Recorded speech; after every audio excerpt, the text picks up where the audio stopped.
5% VAT অব্যাহতির মেয়াদ শেষ হয় ভোজ্য তেলের দাম বাড়ানোর সিদ্ধান্ত নিয়েছে উৎপাদক সমিতি।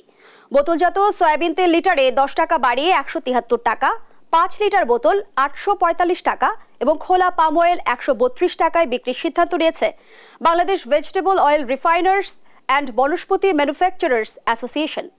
তবে ঢাকা রিপোর্টার্স ইউনিটির এক অনুষ্ঠানে বাণিজ্য প্রতিমন্ত্রী জানান, আগের দামে ফিরে যাওয়ার সুযোগ নেই। বিস্তারিত জানাচ্ছেন ইফতেখার রেজা। ভোজ্য তেলের দাম নিয়ন্ত্রণে উৎপাদন ও আমদানিতে ভ্যাট অব্যাহতি দেয় সরকার। এর মেয়াদ কয়েক দফা বাড়ালেও 15 এপ্রিল শেষ হয় ভ্যাট অব্যাহতির মেয়াদ। এর পরদিন 16 এপ্রিল ভোজ্য তেলের নতুন দাম নির্ধারণ করে বিজ্ঞপ্তি দেয় তেল উৎপাদক সমিতি, Bangladesh vegetable oil refiners and Vanaspati manufacturers association. নতুন এই দামে বোতলজাত সয়াবিন তেল লিটারে 10 টাকা বাড়িয়ে 173 টাকা, 5 লিটারের সয়াবিন তেল 845 টাকা এবং খোলা পাম তেলের লিটার 132 টাকা করার প্রস্তাব করা হয়। কিন্তু এর পরপরই ঢাকা রিপোর্টার্স ইউনিটিতে এক অনুষ্ঠানে বাণিজ্য প্রতিমন্ত্রী জানান, 5% ভ্যাট অব্যাহতির মেয়াদ শেষ হলেও আগের দামে ফিরে যাওয়ার সুযোগ নেই। আমরা মাত্র 5% ডিউটি কমিয়েছিলাম তেলে।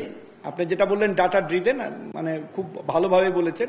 আমরা ডাটার তেলের মূল্য ছিল 173 টাকা, আমরা 5 টাকা ট্যারিফ কমিয়েছিলাম। পূর্বের দামে ফিরে যাওয়ার কোনো সুযোগ নাই।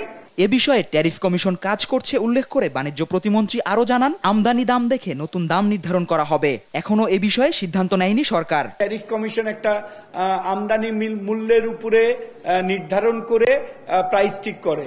সো আমাদের ট্যারিফ কমিশন কাজ করতেছে, কি দামে তারা র ম্যাটেরিয়াল আনতেছে তার সাথে যৌক্তিক প্রসেসিং ফি ধরে আমরা একটা দাম নির্ধারণ করে দিব। আন্তর্জাতিক বাজারের কারণেই তেল ও কিছু আমদানি পণ্যের দাম বাড়ে, যার প্রভাব পড়ে দেশীয় বাজারে। বিষয়টি বিবেচনায় নিয়েই পণ্যের দাম সহনীয় রাখতে সরকার কাজ করছে বলেও জানান প্রতিমন্ত্রী।